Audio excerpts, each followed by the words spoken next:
Alhamdulillah wala haula wala quwwata illa billah.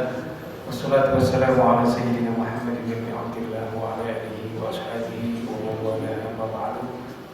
Alhamdulillah pada malam hari ini kita masih diberikan kesempatan untuk bersilaturahim melanjutkan kajian kita kemarin terkait dengan masalah kita masih berbicara tentang masalah syariat Islam. Nanti sebelum ini baru kita perlahan untuk membicarakan tentang introduksi dari tasawuf. Saya hanya mereview yang kemarin bahwa dalam Islam itu sebenarnya atau hukum dalam syariat Islam itu tidak banyak, cuma wajib, sunnah, mubah, makruh dengan haram. Jadi ini yang sebenarnya sudah kita pelajari sejak SD, bahwa yang namanya pelajaran agama secara syariat itu pembagiannya ya hanya 5 ini, tidak ada yang hukum selain daripada yang 5. Jadi yang namanya kalau ada orang bilang bahwa hukum sesuatu itu adalah bid'ah, maka ini tidak bisa dimasukkan ke dalam kategori pembagian daripada syariat Islam. Ya. Jadi yang namanya bid'ah itu pada akhirnya masuk ke dalam salah satu bagian daripada kelima hukum itu. Ada bid'ah yang hukumnya wajib, ada bid'ah hukumnya sunnah, ada bid'ah yang hukumnya mubah, ada bid'ah yang hukumnya makruh, dan ada bid'ah yang hukumnya haram. Jadi yang namanya bid'ah itu bukan hukum sendiri. Bid'ah itu bukan nama bagian daripada hukum, ya, tapi bid'ah itu sebuah terminologi yang terkait dengan sebuah kegiatan ibadah yang hukumnya itu dimasukkan ke dalam salah satu yang selama ini kita kenal, wajib, sunnah, mubah, makruh, dan haram. Ya. Contoh daripada mubah yang wajib misalnya bagi orang-orang yang non-Arab misalnya, maka hukum mempelajari ilmu tajwid itu adalah wajib. Kenapa dikatakan hukum ilmu tajwid itu adalah bid'ah yang wajib? Karena waktu zaman Rasulullah tidak ada yang namanya ilmu tajwid. Itu ilmu baru. Ilmu tajwid itu ilmu baru, usianya belum lama. Tapi hukumnya menjadi wajib bagi orang-orang non-Arab yang ingin mempelajari membaca Al-Quran dengan baik. Karena tanpa ilmu tajwid orang akan sulit untuk membaca Al-Quran dengan baik. Banyak hukum-hukum yang lain. Nah, jadi rukun iman itu hukumnya semuanya masuk dalam kategori wajib untuk kita imani. Kalau sudah menyangkut masalah iman kepada Allah, iman kepada malaikat, iman kepada kitab, iman kepada para rasul, iman kepada hari akhir, dan iman kepada qada dan qadar, itu hukumnya semuanya wajib. Tidak ada hukumnya sunnah, mubah, makruh atau haram. Akan tetapi kalau rukun Islam, nah itu tergantung. Hampir setiap elemen dalam rukun Islam itu memiliki keterkaitan dengan 5 hukum itu tadi. Ya. Jadi kalau kita bicara masalah syariat rukun Islam, itu pasti kita akan terkait dengan yang namanya 5 pembagian syariat atau hukum dalam syariat yang wajib, sunnah, mubah, makruh, dan haram. Begitupun dengan yang lain-lain, yaitu ibadah-ibadah amaliyah yang sifatnya muamalah. Ini hanya mereview yang kemarin kita pelajari.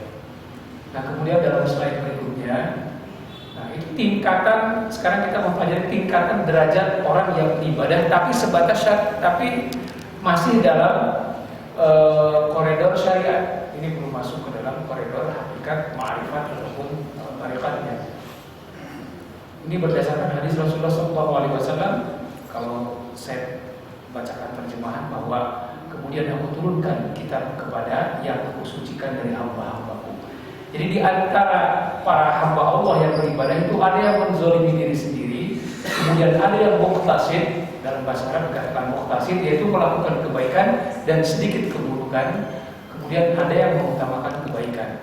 Jadi derajat orang dalam melaksanakan ibadah syariat itu paling tidak hasilnya itu digolongkan ke dalam 3 golongan. Yang pertama kali adalah orang yang zalimun li nafsihi, kemudian yang kedua adalah muqtasid, yaitu yang masih melakukan sedikit keburukan, sementara mayoritas yang dilakukan itu adalah kebaikan. Kemudian ada yang benar-benar mengutamakan kebaikan.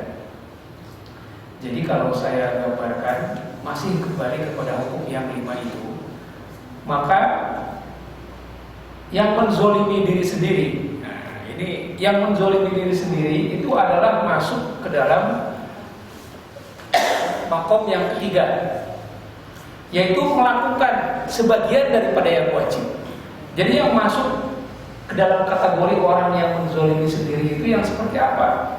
Yaitu baru melaksanakan sebagian yang wajib, kemudian masih melaksanakan sebagian yang haram, dan dia masih melaksanakan maupun meninggalkan yang sunnah, yang mubah, yang makruh. Nah, jadi ini termasuk orang yang dalam ibadah syariatnya itu orang yang menzolimi diri sendiri.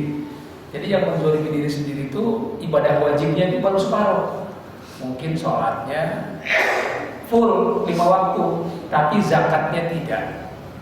Puasanya tergantung situasi, gampang terombang-ambing, ya. Baru kena hambatan sedikit saja sudah langsung membatalkan. Haji walaupun udah banyak duit, tapi pertimbangannya macam-macam. Sholatnya betul 5 waktu, cuma ibadah-ibadah wajib yang lain itu masih dia tawar-tawar. Jadi dia melaksanakan kewajiban baru separuh. Tapi urusan yang sunnah kadang-kadang dilakukan, kadang-kadang enggak.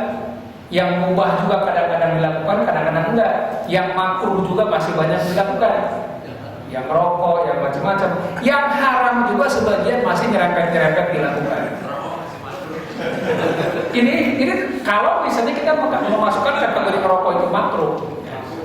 Nah, saya tidak tahu, mungkin ini adalah yang mayoritas umat Islam di kita itu masih banyak yang masih menzolimi diri sendiri. Yang wajib itu cuma separuh, yang sunnah kadang-kadang, yang mubah tergantung kalau itu enak dilakukan, yang makruh dijalankan sejauh itu enak, yang haram, yang mengasyikan masih dilakukan. Ini adalah yang zalim li nafsihi. Kemudian ini adalah yang mendapat trofi yang ketiga. Nah, yang trofi yang kedua adalah yang muktasib, yaitu melakukan kebaikan. Yang wajib semuanya dilakukan. Sholatnya full 5 waktu, zakatnya dan sodakohnya juga full. Kemudian ibadah hajinya juga selalu dia prioritaskan. Semua yang wajib-wajib dia lakukan. Yang sunnah sebagian dia lakukan. Sholat sunnahnya dia lakukan dengan tertib. Puasa sunnah Senin Kemisnya dia lakukan walaupun sebagian tidak. Nah, yang haram dia tinggalkan. Yang makruh masih sebagian, masih merokok. Yang sunnah sebagian, yang mubah sebagian. Nah ini adalah yang muktasib, melaksanakan kebaikan secara full, tetapi masih nyerempet yang buruk. Yang buruk pun tidak sampai yang haram. Jadi yang namanya korupsi tidak, yang namanya zina tidak, yang namanya mencuri tidak. Jadi yang haram itu dia tinggalkan. Tapi yang makruh masih nyerempet dia lakukan. Rokok oke. Gitu kan? Karaokean kalau yang di karaokean kalau misalnya nggak ada minumannya masih oke, gitu kan? Yang makruh seperti itu. Yang mubah masih dia lakukan. Kemudian yang sunnah sebagian dia lakukan dan sebagian lagi tidak. Nah ini adalah yang muktasib. Saya meyakini bahwa kebanyakan di antara kita sekarang yang hadir di sini, ya kebanyakan yang hadir di sini itu insya Allah kita ini ada dalam level yang kedua. Yang muktasib artinya apa? Mayoritas semua yang kita lakukan itu adalah kebaikan. Kalau contoh keburukan yang kita lakukan sifatnya bukan haram, sifatnya masih sebatas makruh. Ya, istilahnya makruh itu ada yang bening-bening lewat nengoknya 2 kali gitu kan. Pertama cuma pengen meyakinkan aja siapa yang lewat gitu kan. Yang kedua pengen lihat lagi bajunya warna apa gitu kan. Nah, dia mau kemana? Nah ini masih yang masuk dalam kategori yang makruh. Nomor HP-nya? Ya yang berikutnya nanya nomor HP-nya. Masih makruh. Kalau menurut saya itu masih dalam kategori makruh. Gitu. Belum sampai nyamperin, belum sampai nyosor dan lain sebagainya. Itu masih dalam kategori makruh. Jadi orang yang dalam tahap atau strata yang kedua itu semua yang wajib dia lakukan full, yang sunnah cuma separuh. Ya, tergantung situasi. Kalau yang sunnah, kalau banyakan, kalau misalnya satu masjid kebetulan lagi puasa Rajab, lagi puasa Senin Kamis, puasa Sya'ban ikut. Tapi kalau kira-kira lagi nggak gaul di masjid, ya puasa sunnahnya masih agak pelan-pelan dan lain sebagainya. Nah, kemudian yang ketiga, ini yang mengutamakan kebaikan. Semua yang wajib full dia lakukan. Semua yang sunnah full dia lakukan. Yang mubah hanya sebagian dia lakukan. Yang makruh dan yang haram sama sekali dia hindari. Ini adalah orang yang zuhud dan wara. Orang yang zuhud dan wara itu ibadah-ibadah yang nggak jelas atau amalia-amalia yang nggak jelas dia hindari. Jangankan yang haram, yang makruh saja dia hindari. Yang mubah aja nggak semua dia lakukan. Tapi kalau yang wajib dan yang sunnah full, hampir semua yang wajib pasti dia tuntaskan, dan hampir semua yang sunnah itu dia tuntaskan.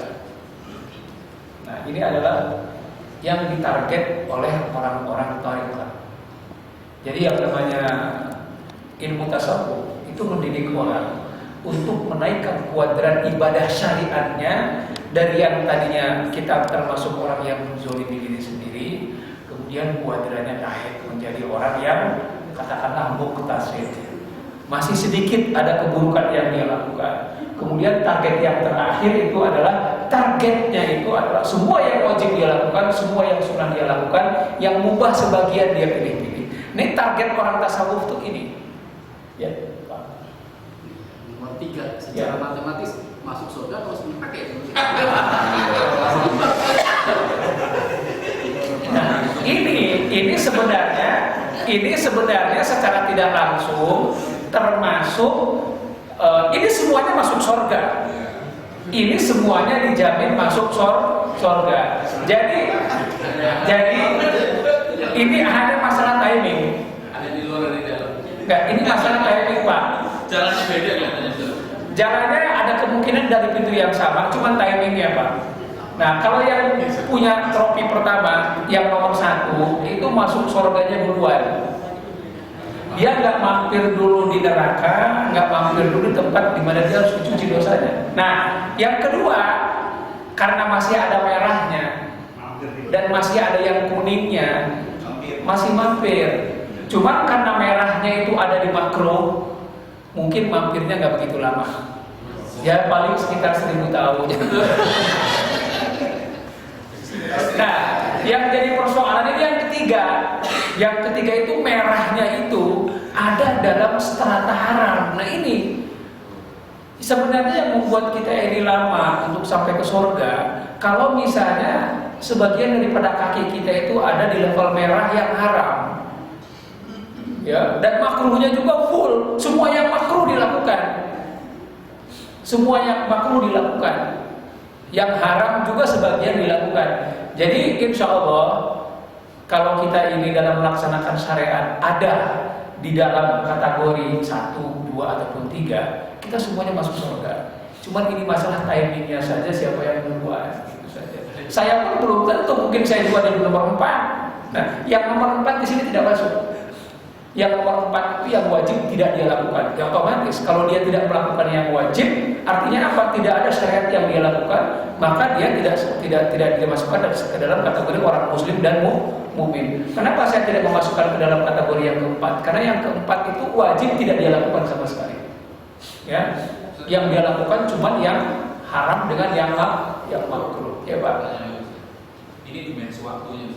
Ya. Kalau kita lihat 1, 2, 3, ini kan kalau lomba lari kan menjelang finish itu. Ya. Ini maksudnya hitungnya kan berarti paling tidak berapa tahun sebelum hari puasa udah bisa ngukur. Iya, maksudnya. Nah, hidupnya apa sepanjang hidup gitu kan? Kalau kita bicara masalah timing masuk surga, Pak, ini sebenarnya koridor bahasanya adalah koridor ruh. Yas'alunaka 'anil ruh, qulir ruh min amri rabbi.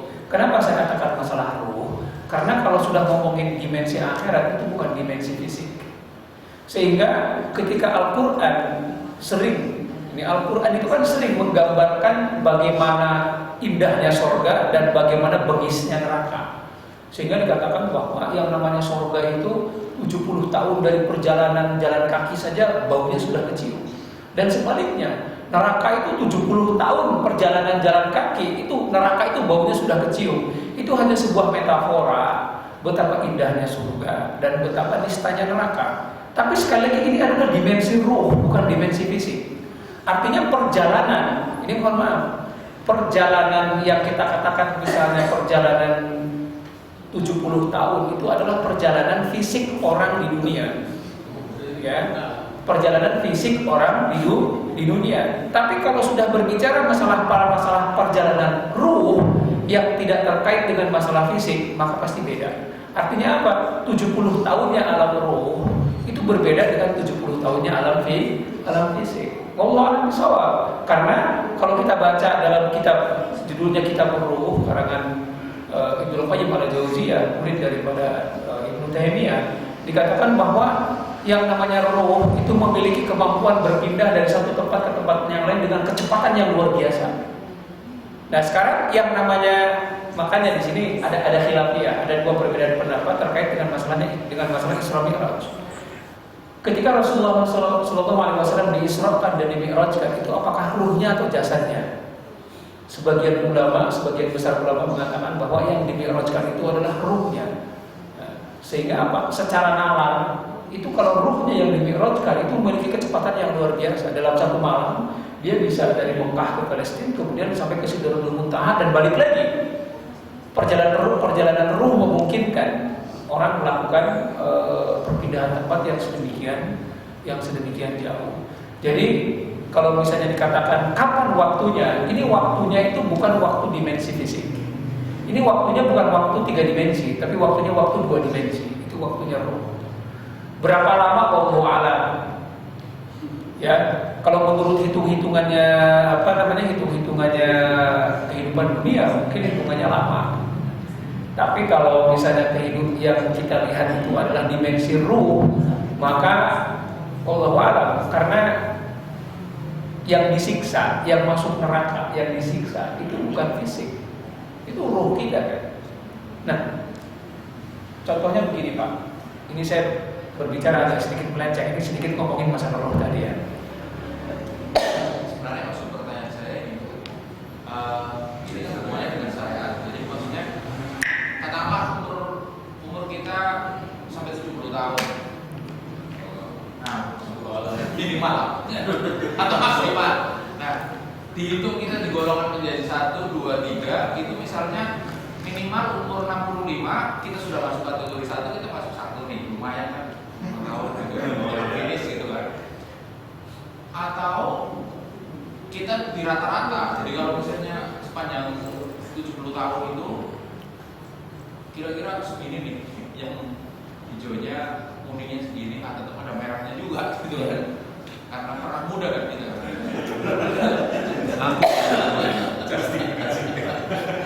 Itu maksud saya itu. Jadi kalau kita kira-kira adanya kita bisa tobat kan, untuk bisa mengejar 1. Nah, jadi sebenarnya yang menyebabkan yang merah dengan yang kuning ini kadarnya berkurang, itu adalah kesempatan kita untuk bertobat. Jadi ketika kita masih diberikan kesempatan, katakanlah sekarang Bapak usianya sekarang 40, misalnya kurang dari 40, 50, wah masih sih. Katakanlah 40, 50. Kemudian misalnya Allah memberikan usia sampai umur 85 tahun misalnya. Amin.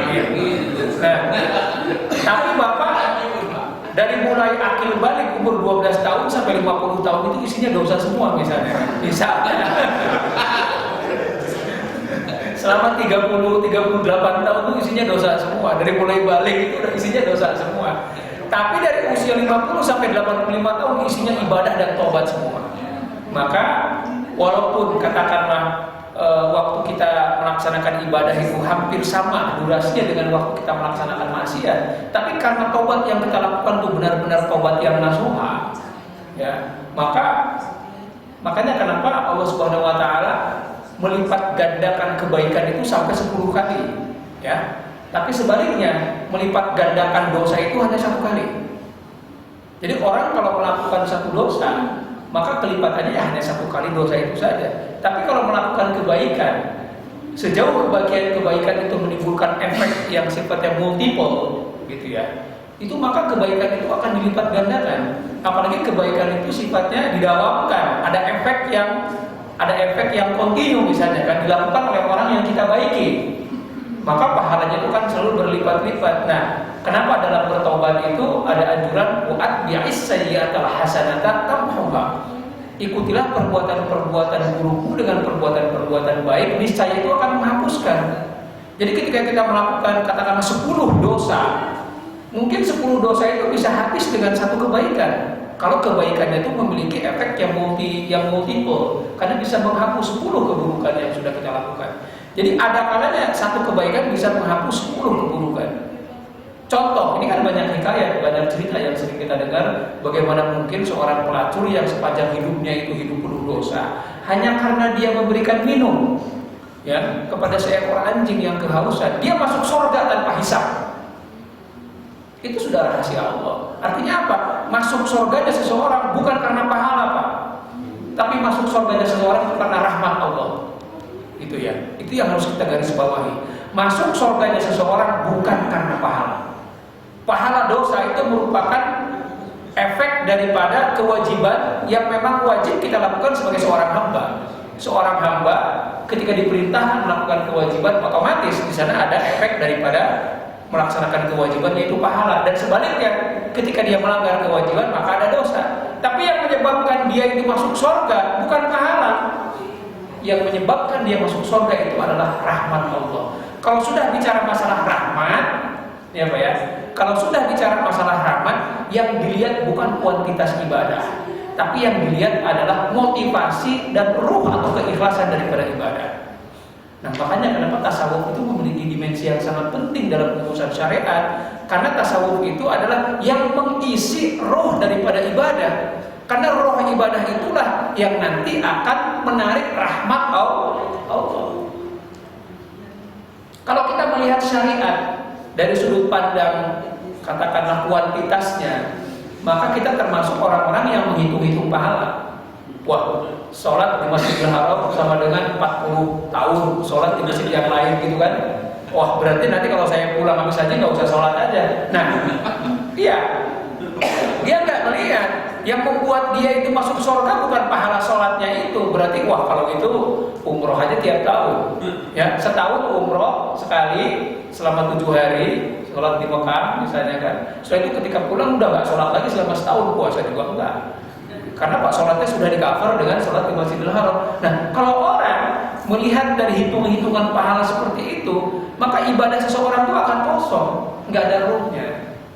Padahal yang menjamin seseorang itu masuk surga, sekali lagi bukan kelipatan pahala, tapi rahmat Allah. Rahmat Allah diturunkan itu hanya dengan rahasia Allah. Allah yang punya hitung-hitungan, Allah yang punya kalkulator, Allah yang punya matematikanya. Yang menyebabkan orang masuk surga itu kalau toh diakibatkan oleh sholat, bukan kakinya nempel atau tidak, bukan sujudnya itu selonjor atau tidak, bukan tangannya itu utak-utak atau tidak, bukan kunut atau tidak, bukan itu yang menyebabkan orang itu masuk surga. Tapi yang menyebabkan orang masuk surga itu adalah niat sholatnya apa, hatinya itu klik nggak dengan keikhlasan sholat karena Allah. Itu saja sebenarnya.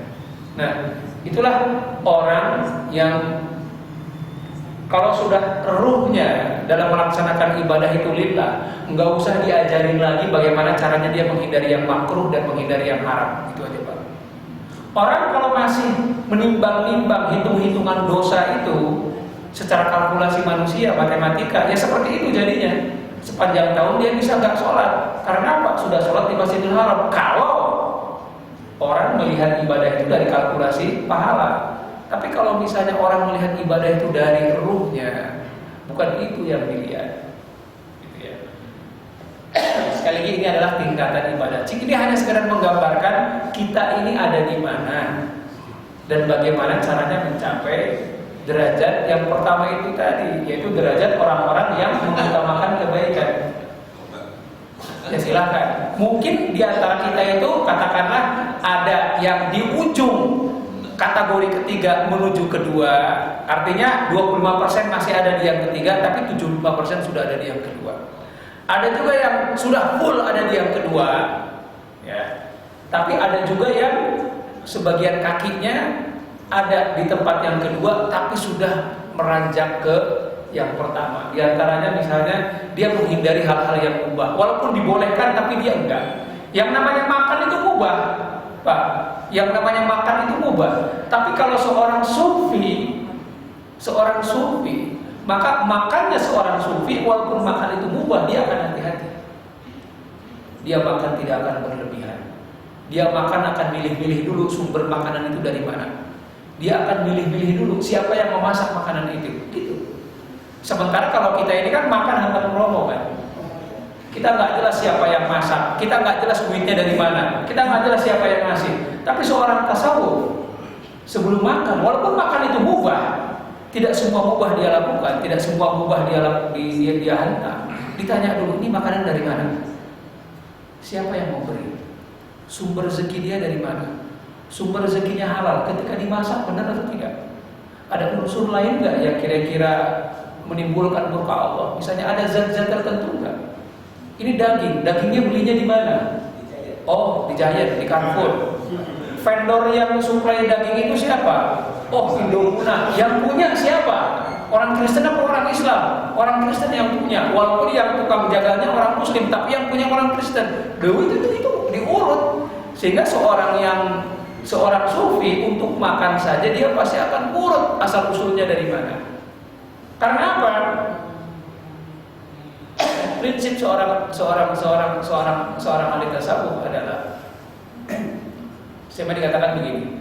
Kalau misalnya ada orang yang beribadah sampai benar-benar ibadahnya itu seperti seorang hamba sahaya yang mengikuti apapun yang apa yang diperintahkan oleh seorang Tuhan, tetapi dia tidak pernah memeriksa yang masuk ke dalam mulutnya itu halal atau haram, maka seluruh amal ibadahnya berpotensi untuk ditolak. Itu prinsip seorang tasawuf. Ibadahnya bekal, sholat 5 waktunya berjamaah di masjid terus, sholat sunnahnya dia lakukan semua tanpa kecuali, puasa sunnahnya juga full, tetapi dia tidak pernah memeriksa yang masuk ke dalam mulutnya itu halal atau haram. Maka itu merupakan ancaman. Itu merupakan suatu warning. Jangan-jangan amal ibadahnya kalau dia tidak pernah memeriksa yang masuk ke dalam mulutnya itu halal atau haram, itu bisa jadi tertolak pahalanya dan otomatis akan menghambat datangnya rahmat Allah. Makanya kenapa banyak orang yang merasa ibadahnya wakal, ibadahnya banyak, yang wajib dia lakukan semua, yang sunnah dia lakukan semua, tapi kok kenapa hidupnya masih kebelangsak juga? Kok kenapa masih ditimpakan juga kesulitan? Di satu sisi iya itu adalah ujian dari Allah, tapi di sisi lain yang namanya masalah dalam sudut pandang tasawuf itu bisa diakibatkan oleh dosa yang kita perbuat. Makanya Rabi'ah al-Adawiyah, walaupun Rabi'ah al-Adawiyah adalah seorang ahli sufi, dia bilang bahwa istighfaruna yahtaju ila istighfar. Kalaupun toh kita ini beristighfar, kita ini masih membutuhkan istighfar atas istighfar kita. Nah itu apalagi itu urusannya. Paham nggak Pak? Nyambung nggak Pak? Kita ini perlu istighfar atas istighfar yang kita lakukan. Karena apa? Banyak juga orang yang melakukan istighfar tapi tidak serius. Artinya banyak orang yang meniatkan sholatnya untuk menghapus dosa juga, tapi dia tidak serius dengan sholat yang dia lakukan, yang dia niatkan sebagai istighfar. Maka dibutuhkan istighfar atas istighfar. Nah, jadi kalau kita ingin mencapai kuadran yang pertama, di mana yang wajibnya itu full, yang sunnahnya juga full, yang mubah hanya sebagian yang kita lakukan, dan kita ingin dihindarkan dari yang makruh apalagi yang haram, maka yang namanya kualitas ibadah itu bukan hanya maka ibadah itu jangan hanya dilihat kuantitasnya saja, tapi dilihat daripada kualitasnya. Kualitas di sini adalah kualitas keimanan, kualitas niat, kualitas hati. Ya. Sampai di sini ada yang komentarin. Mengenai buah delima itu bagaimana ceritanya? Yang kamu di sungai itu dan delima. Ya termasuk itu orang yang menemukan buah delima. Bayangkan hanya sebuah delima di sungai, dia makan padahal baru sebagian dia makan. Tapi karena dia takut dosa, nggak jelas ini, ditelusuri siapa. Oh ternyata milik seorang tuan tanah. Kemudian dia singkat cerita, ya itu tadi kan, boleh saya ampuni, saya maafkan kamu, punya kesalahan, tapi dengan syarat itu sampai akhirnya dia dikawinkan. Singkat cerita ya, dia dikawinkan dengan anak daripada si petani itu, si tuan tanah itu. Yang dia lihat itu apa? Waroknya ini orang. Bayangkan hanya separuh buah delima yang dia makan, dia takut itu menjadi haram. Dia telusuri, dia minta keikhlasannya. Ya, misalnya ada cerita yang seperti ini. Apa di sini saya pernah menyampaikan cerita ya. Ada orang yang meninggal, kemudian ketika dia meninggal, ini orang soleh meninggal dunia. Setelah beberapa hari dia meninggal, dia mendatangi sahabatnya orang soleh juga dalam satu mimpi. Nah, ketika sahabatnya yang masih hidup ini dalam mimpinya didatangi oleh orang ini, orang yang soleh yang meninggal ini dalam keadaan mulutnya itu bengkak luar biasa, ya, businya itu bengkak. Kemudian orang yang soleh itu ditanya, apa yang terjadi di dalam kuburmu? Bukankah kamu selama hidupnya itu adalah orang yang menghiasi hidup dengan kesalehan dan ibadah? Kemudian seorang soleh yang sudah wafat itu bicara bahwa saya suatu saat pernah makan, kemudian untuk orang sudah bilang bahwa untuk nyengil ya, untuk membuang sisa makanan di gigi, saya ini ngopek pagar orang hanya untuk membuang ini. Ya, pagar bambu dikopek sedikit hanya untuk ngebuang ini. Tapi dia nggak izin sama yang punya. Bayangkan dikuburnya itu diadab sampai mulutnya itu bengkak. Nah kemudian sahabatnya yang masih itu bertanya, apa yang harus saya lakukan dengan penderitaanmu ini? Dia bilang, tolong temui yang punya rumah itu, sampaikan masalah saya kepada dia, saya minta diikhlaskan. Karena hanya dengan ikhlasnya dia itulah yang pagarnya saya kopek dikit buat jadi tusuk gigi, insya Allah penderitaan saya akan hilang. Benar. Kemudian besoknya dia ketemu sama orang yang punya rumah, dia sampaikan gitu, sampai orang yang punya rumahnya kaget. Ya sudah, kalau begitu saya ikhlaskan. Kemudian besoknya dalam mimpi si orang yang soleh yang meninggal itu datang lagi, dia mengatakan alhamdulillah penderitaanku sudah hilang. Bayangkan hanya sepersekian pagar bambu dia pakai tanpa izin untuk itu pun nggak dia makan, hanya digunakan untuk membuang kotoran yang ada di gigi. Sampai sedemikian gitu ya. Ini cerita ini hikmah bahwa kita ini kualitas rahmat Allah yang ingin diturunkan kepada kita itu tidak diukur daripada kuantitas amal ibadah kita, tapi diukur juga bagaimana kita berperilaku terhadap manusia. Makanya dikatakan bahwa al-afiyatu asratu ajzain wa tis'atu minha fi talabil halal, bahwa yang namanya kebaikan itu ada 10 pintu, di mana 9 pintu itu ada dalam mencari kehalalan. Yang 1 pintu itu adalah ibadah mahdhah. Jadi kalau kita bicara masalah kebaikan, al-afiyah, afiyah itu kan kesehatan, kesejahteraan, kebaikan, itu ada 10 pintu. Di mana 9 pintunya itu ada dalam mencari yang halal. Yang halal itu bukan hanya mencari rezeki yang halal saja, tapi yang halal itu termasuk juga minta maaf kepada orang, minta keridhaan dan lain sebagainya. Jadi itu yang namanya rahmat Allah itu tidak diukur daripada kuat kita sama ibadah kita, tapi diukur juga oleh kualitas ibadah kita secara niat yang mewarnai perilaku kita kepada sesama manusia. Nah, itu. Kemudian yang berikutnya, nah ini baru kita bicara masalah tasawuf. Ya. Jadi itu hanya pengantar bagaimana syariat yang kita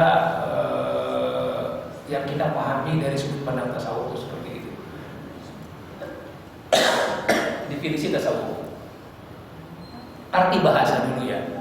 Kita bicara arti bahasa.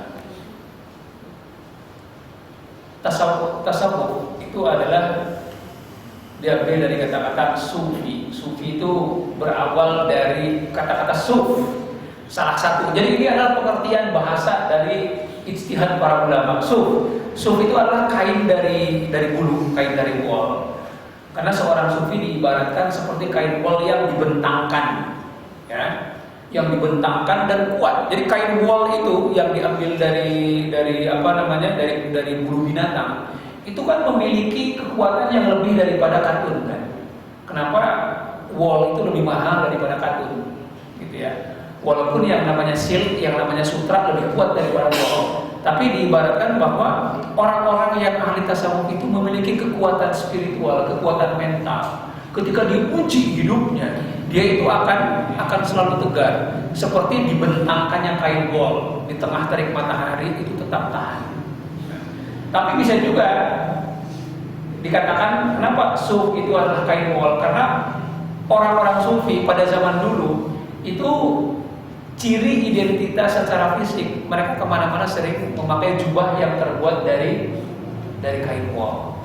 Nah, jadi murid-murid Nabi Isa yang 12 itu termasuk dalam kategori orang sufi menurut ajaran Nasrani. Karena dalam ajaran Nasrani juga ada yang namanya tarekat, itu ada dalam ajaran Kristen itu ada tarekat. Nah, jadi yang namanya murid Nabi Isa yang 12 itu adalah orang-orang yang kemana-mana setiap hari pakaiannya itu terbuat dari wol. Jadi yang namanya sufi itu dinisbatkan juga kepada orang-orang yang dalam kesederhanaannya menggunakan kain atau jubah yang terbuat dari wol, suf. Kemudian ada juga yang namanya sufi, itu diambil dari kata-kata suffah. Suffah itu artinya adalah beranda. Kenapa beranda? Beranda ini, yang dimaksud beranda ini adalah sebuah pojok atau beranda Masjid Nabawi, di mana di situ tempat kumpulnya sebagian sahabat Rasulullah SAW yang mendedikasikan hidupnya hanya untuk ibadah. Jadi mereka tidak menikah, mereka juga tidak memiliki pekerjaan, mereka menghiasi hidupnya dengan ibadah. Dari mana mereka makan? Mereka makan diberi santunan oleh para sahabat yang lain. Nah, sehingga Rasulullah mengatakan ini adalah ahlus suffah. Jadi para sahabat yang suka mojok di sebuah beranda Masjid Nabawi, mereka dikatakan ahlus suffah. Nah, jadi mereka orang yang mendedikasikan hidupnya hanya untuk ibadah kepada Allah. Jadi kata-kata sufi itu menurut sebagian ahli bahasa diambil dari kata-kata, yang pertama diambil dari kata-kata suf, yang kedua diambil dari kata-kata suffah, ahlus suffah. Kemudian ada juga sufi itu diambil daripada kata-kata sof. Sof itu adalah barisan. Karena apa? Orang-orang ahli tasawuf sejak zaman Rasulullah pun mereka adalah orang-orang, ini ahlu suffah ini nih, kalau sholat itu mereka itu berada di barisan paling depan. Yang mendominasi barisan paling depan itu adalah ahlu suffah ini. Sehingga mereka termasuk orang yang mengisi sof yang paling depan. Jadi kata-kata sufi itu juga konon berasal dari kata-kata sof, yaitu barisan. Itu secara bahasa. Kemudian sufi juga konon menurut ahli bahasa diambil dari kata-kata sifat, yaitu sifat. Karena kalangan sufi selalu menghiasi diri mereka dengan sifat-sifat terpuji dari sifat-sifat Allah. Seperti ada hadis Rasulullah SAW di mana beliau bersabda, tasawwafu bisifatillah. Hendaknya engkau bersifat atau mengambil sifat seperti sifat-sifat terpujinya Allah. Ya. Jadi ada yang diambil dari kata-kata suf, ada yang diambil dari kata-kata suffah, ada yang diambil dari kata-kata sof, ada juga diambil dari kata-kata sifat atau sifat. Kemudian ada juga ahli bahasa yang mengkonotasikan dari kata-kata sofwah. Sofa yasfi sofwah. Sofwah itu artinya suci. Karena orang-orang sufi selalu dianggap mengedepankan sikap atau hati yang suci dan menghilangkan dari sifat-sifat buruk. Jadi secara bahasa kalau kita runut kata-kata sufi itu dari mana? Tasawwuf apa? Ya tasawwuf itu pekerjaannya. Orangnya disebut sufi. Pekerjaannya disebut tasawwufa, ya tasawwufu tasawwufan. Disiplin ilmunya atau perilakunya termasuk atau dikatakan sebagai tasawuf. Orangnya dikatakan orang sufi. Nah, terminologi ini muncul kapan? Ya, istilah ini muncul kapan? Jadi sebenarnya yang namanya kalimat sufi itu merupakan sebuah metamorfosis daripada kata-kata.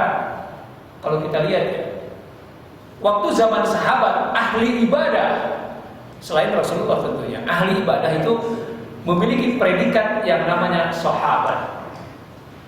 Jadi pada saat itu orang muslim banyak, jumlahnya sudah ribuan, tapi hanya sedikit yang termasuk kategori ahli ibadah. Nah, yang termasuk kategori ahli ibadah waktu zaman Rasul disebut sahabat. Nah, gitu ya. Memang saat itu belum dikenal istilah sufi. Kemudian setelah generasi sahabat, orang-orang ahli ibadah berikutnya disebut tabi'un atau tabi'in, yaitu murid daripada para sahabat. Kemudian generasi berikutnya, orang-orang ahli ibadah disebut tabi'ut tabi'in, yaitu murid daripada tabi'in. Setelah generasi tabi'ut tabi'in, orang-orang ahli ibadah disebut orang-orang zuhud. Nah, baru pada abad kedua Hijriah, 200 tahun kemudian setelah hijrah, itu baru muncul istilah tasawuf, muncul istilah sufi. Jadi yang namanya sufi atau tasawuf itu merupakan sebuah istilah, sebuah terminologi yang muncul pada abad kedua Hijriah. Akan tetapi perilakunya, kelakuannya, amaliyahnya sudah dilakukan sejak zaman Rasulullah dan para sahabat. Jadi yang namanya Rasulullah itu adalah mursyid agung yang pertama. Jadi kalau dalam dunia tasawuf, di sana ada yang namanya mursyid, di sana ada yang namanya murid. Ini istilah tasawuf, ada mursyid, ada murid. Ya, mursyid itu adalah guru, murid itu ya murid, pengikut. Maka pada zaman Rasulullah, mursyidnya itu adalah Rasulullah sendiri. Para sahabat itu adalah murid. Generasi berikutnya, para sahabat itu menjadi mursyid, muridnya adalah para tabi'in. Generasi berikutnya, mursyidnya para tabi'in, muridnya adalah para tabi'in. Generasi berikutnya, mursyidnya adalah para tabi'ut tabi'in, muridnya adalah para ahli zuhad atau ahli zuhud, dan begitu seterusnya sampai muncul terminologi tasawuf 200 tahun kemudian. Nah, selama abad kedua sampai abad kelima itu yang namanya tasawuf itu parah. Banyak mulai muncullah di situ, mulai abad kelima itu baru muncul yang namanya tarekat-tarekat. Nah, mulai abad kelima barulah muncul gugatan terhadap tasawuf. Jadi selama 300 tahun pertama dari abad kedua sampai abad kelima, tasawuf tidak ada yang menggugat. Baru abad kelima Hijriah mulai muncul gugatan-gugatan terhadap tasawuf. Karena apa? Ada beberapa sikap yang konon dikategorikan termasuk penyimpangan. Nanti kita jabarkan yang dikategorikan penyimpangan itu seperti apa. Tapi kira-kira sejarah tasawuf sudah bisa dimengerti. Jadi kalau misalnya ada orang-orang yang anti tasawuf mengatakan bahwa wah, tasawuf waktu zaman Rasulullah tidak ada. Betul. Tasawuf waktu zaman Rasulullah tidak ada, tapi amaliyah tasawuf itu ada. Jadi tasawuf sebagai sebuah disiplin ilmu memang munculnya belakangan. Jadi ya kalau orang berbicara masalah tasawuf sama dengan orang berbicara masalah fikih, sama orang berbicara masalah tafsir, sama orang berbicara masalah ilmu mantik, sama dengan orang bicara masalah ilmu kalam, sama dengan orang bicara masalah ilmu nahwu. Jadi kalau kita berbicara masalah tasawuf dikatakan bid'ah karena waktu zaman Rasulullah tidak ada, itu sama dengan orang membicarakan ilmu nahwu, ilmu tafsir yang waktu zaman Rasulullah pun tidak ada. Jadi yang namanya tasawuf itu merupakan sebuah disiplin ilmu baru di mana amaliyahnya sudah ada dan sudah dilakukan semenjak zaman Rasulullah SAW. Ya, itulah kira-kira introduksi kepada tasawuf dari sudut pandang bahasa. Nanti minggu berikutnya kita akan mendalami lagi tasawuf dari sisi istilah. Allahumma fi kulli qawli wa qawli. Assalamualaikum warahmatullahi wabarakatuh.